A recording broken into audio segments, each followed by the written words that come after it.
புவி மீது நிலையாக அருள் செய்ய வர வேணுமே, நீ அருள் செய்ய வர வேணுமே.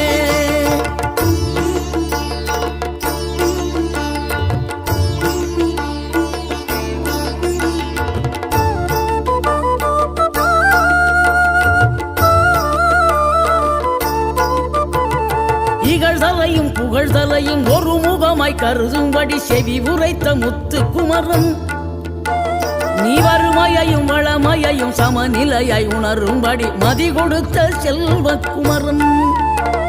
தடை 100 வந்தாலும் செயல் வெற்றி ஆக்கி தரும் தாராள குணம் கொண்டவன், நீ வலை வீசும் அறிவுக்கு தொலைவானவானாகி மாறா